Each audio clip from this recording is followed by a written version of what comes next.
मेरी आवाज़ शायद नहीं जा रही। हमें सीनियर सियासतदान हैं, पीपल्स पार्टी की नायब सदर हैं शेरी रहमान साहिबा, उन्होंने ज्वाइन किया है। अस्सलाम वालेकुम शेरी साहिबा। जी जी वालेकुम सलाम। शेरी साहिबा कैसी हैं आप? ठीक हैं? आज बहुत बड़ी खुशी का दिन है पाकिस्तान के लिए, और आप तो क्योंकि खुद सिफारती मामलात के ऊपर बड़ी गहरी नज़र रखती हैं, ख़ासतौर पर अमेरिका को लेके, तो आपको लग रहा है कि ये चीज़ें जो है वो मुस्बत सिमत की तरफ जो है वो जा रही हैं? जी, मुस्बत सिमत पाकिस्तान ने तो अपनी जिम्मेदारी बहुत ही अहसन तरीके से मुकम्मल की है, जो कि जंग के बीच दो बहुत ही मैं समझती हूँ मैक्सिमलिस्ट पोजीशन रखे हुए फरीकीन को मुज़ाकरात की मेज़ पर लाए हैं और सारी दुनिया पर बावर किया है अमन की अहमियत और उसकी हसूली का के जो इक़दामात ले सकता है कोई भी मुल्क, तो पाकिस्तान ने ये करके दिखाया है जी। तो ये इस वक्त मेरी नज़र में आपकी तरफ से और पाकिस्तान की तरफ से बहुत बड़ी पेशरफ्त चल रही है, और अब अगर इसमें आगे जो भी इक़दामात लिए जाने हैं या कोई अकॉर्ड पर पहुंचने की बात हो रही है, तो अब ख़ास जिम्मेदारी तो फरीकीन पे होगी। उनके अपने अपने एजेंडाज हैं और अपने अपनी इख्तिलाफात हैं जिनको उनको इस पुल को क्रॉस करना में उनकी बड़ी जिम्मेदारी बनती है। इसमें आप पाकिस्तान को कोई गारंटर नहीं बना सकते, लेकिन ज़रूर ऐसा है कि पाकिस्तान एक नेट सिक्योरिटी प्रोवाइडर तो बना है, क्योंकि सिक्योरिटी अमन से ही आती है, जंगों से नहीं आती जी। शेरी साहिबा, अभी हम देखें तो सिर्फ 2-4 रोज़ कबल ही जो है वो बिलावल भुट्टो ज़रदारी साहब ने भी पीएम को जो है वो बाज़ाब्ता तौर पर मुबारकबाद पेश की, जो सिफारती अमल है, क्योंकि बिलावल भुट्टो ज़रदारी साहब खुद सिफारत को बहुत अच्छे तरीके से समझते हैं। तो आपको लगता है कि इस वक्त जो पाकिस्तान के अंदर ये एक टर्निंग पॉइंट है कि तमाम सियासी जमातें भी एक पेज के ऊपर हैं, और इस सफारतकारी को लेकर जो पाकिस्तान का एक पॉजिटिव चेहरा पूरी दुनिया के सामने जा रहा है, उसको उजागर करने के लिए अपना अपना किरदार अदा कर रही हैं? देखिए, पाकिस्तान के लिए तो टर्निंग पॉइंट ज़रूर होगा, लेकिन मैं समझती हूँ दुनिया के लिए भी ये एक ऐसा पेज है जिस पर सब ने इत्तफाक किया है कि पाकिस्तान का तारीखी किरदार रहा है। तो इसमें हर पाकिस्तानी क्यों नहीं खुश होगा और अपने मुल्क को सताइश का इतना महवर देख के खुश क्यों नहीं होगा। मतलब ये तो बहुत अजीब सी मुल्क दुश्मनी हुई कि आप पाकिस्तान, क्योंकि पाकिस्तान की हुकूमत है, मेरी पार्टी से नहीं होता ना तेरी पार्टी की बात नहीं होती जी। इसमें पहले पाकिस्तान का सोचा जाता है। हमारी पाकिस्तान पीपल्स पार्टी की तरबियत यही है। हमें चेयरमैन बिलावल ने भी यही खास इंस्ट्रक्शन सबको भेजे हैं, और प्रेसिडेंट जरदारी ने भी अपना फुल सपोर्ट दिया है अब तक जी। शेरी साहिबा, मुझे बिल्कुल याद है अभी जब जंग हुई थी पाकिस्तान के ऊपर, इंडिया की तरफ से मुसल्लत की गई थी, तो जिस तरह से सिफारती तौर पे जो है वो मामलात को संभाला गया, बिलावल भुट्टो ज़रदारी साहब, आप और पूरी टीम एक जो है वो पूरी दुनिया में जाकर पाकिस्तान का जो है वो मौक़िफ़ सामने रखे हुए थी। इस वक्त पाकिस्तान जो है वो एक फैसिलिटेटर का रोल प्ले कर रहा है। आप क्या समझती हैं कि ये जो गारंटर की बात हम कर रहे हैं, पाकिस्तान तो गारंटर नहीं है, ये बात तो वाज़े हो गई है, लेकिन दोनों तरफ ट्रस्ट डेफिसिट मौजूद है, चाहे हम ईरान की बात करें चाहे हम अमेरिका की बात करें, तो कोई ना कोई तो गारंटर होगा। तो इसका क्या तरीक़ाकार हो सकता है आगे मुस्तक़बिल में?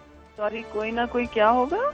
कोई ना कोई तो गारंटर होगा, क्योंकि दोनों तरफ से ज़मानतें मांगी जा रही हैं। देखिए, पहले तो फरीकीन अग्री करें ना। आप लोग एक कदम आगे जा रहे हैं कि कौन गारंटर बन सकता है इसका, ये तो फिर दो फरीकीन को तय करना होगा। और ऐसी नाजुक मोड़ पर मैं समझती हूँ बड़ा मुश्किल होता है। ये तो आगे की बात है कि इनके कोर जो मसाइल हैं, जो बुनियादी मसाइल हैं, आपस के इख्तिलाफात, वो तो उस पर तो ये बीच की कोई रास्ता ढूंढें। और बीच का रास्ता ढूंढना बहुत सबसे मुश्किल काम होता है, क्योंकि उन्होंने अपने ममालिक में भी सेल करना होता है, जहाँ जंगे जो हैं वो एक पिच पर ले जाती हैं लोगों को ना, तो उधर उससे पीछे मुड़ना बड़ी स्टेट्समैनशिप और बुर्दबारी का मुजाहरा होता है। तो ये जो दोनों टीमें आई हैं, उन्होंने ये दिखाया है, उन्होंने बिल्कुल दिखाई है बुर्दबारी। कुछ लोग कहते हैं फेस सेविंग है, कुछ लोग बुर्दबारी कहते हैं, आप उसे जो चाहें कहें। मैं समझती हूँ कि इसमें पॉजिटिव रहना बहुत ज़रूरी होता है। बहुत शुक्रिया शेरी साहिबा, आपने जो है वो अपने कीमती वक्त में से जो है वो हमें दिए हैं। शेरी साहिबा जो बात कर रही थी वही गुफ्तगू जो है वो हम इससे पहले भी कर रहे थे कि गारंटर की बात जो है ये बहुत बाद की बात है, लेकिन प्रोसेस शुरू हो गया है। तो डॉक्टर साहब प्रोसेस शुरू हो चुका है अब, और इसके बाद जो है वो जाहिर है वो उन्हीं कॉमन ग्राउंड्स की बात शेरी रहमान साहिबा भी कर रही थी जो आप कर रहे थे। तो आपके ख्याल में वो कॉमन ग्राउंड्स कौन से हो सकते हैं? अच्छा, इससे पहले अगर नैयर मुझे आप इजाजत दें, मैं बड़ा ऑप्टिमिस्टिक हूं। अगर 100 में से कहें तो 70% में समझता हूं कि ये मुज़ाकरात कामयाब हो गए, और उसकी सपोर्ट में चंद आर्गुमेंट्स आपके सामने रखना चाहूंगा। पहला आर्गुमेंट तो आपने खुद दे दिया कि दोनों फरीकैन एक हैवी डेलीगेशन के साथ आए, जिसमें मईशत के लोग भी हैं, तिजारत के लोग भी हैं, सिक्योरिटी के लोग भी हैं, बैंकिंग के लोग भी हैं। और दोनों तरफ से ये बात कही जा रही है कि दोनों फरीकैन जो है वो मैंडेट लेकर आए हैं। बिल्कुल दुरुस्त है जी, मैंडेट लेकर आए। अच्छा, दूसरा मेरा जो आर्गुमेंट है वो ये कि दोनों फरीक किसी हद तक एग्जॉस्ट भी हो गए हैं। इनफैक्ट अमेरिकन इकोनॉमी सस्टेन नहीं कर सकती लॉन्ग वॉर, और उसकी इम्प्लीकेशंस देखें कि खुद वेस्ट एशिया के अंदर अब ये बात चली है कि जो अमेरिकन सिक्योरिटी स्ट्रक्चर है उसको अब रिप्लेस करना होगा अपने किसी और स्ट्रक्चर के साथ, बिकॉज उन्हें सिक्योरिटी चाहिए। और उसका इम्प्लीकेशन फिर फार ईस्ट एशिया में देखें, ताइवान की जो अपोजिशन लीडर है वो चाइना विजिट पे चली गई हैं। इसका मतलब ये कि वो भी समझते हैं कि अमेरिका पे अब ज्यादा रिलाई नहीं करना चाहिए। तीसरा, यूरोप के अंदर आप देखिए कि फ्रांस के जो सदर मैक्रोन है उनका भी ये कहना कि वो तीसरा रास्ता अख्तियार करने को तैयार है।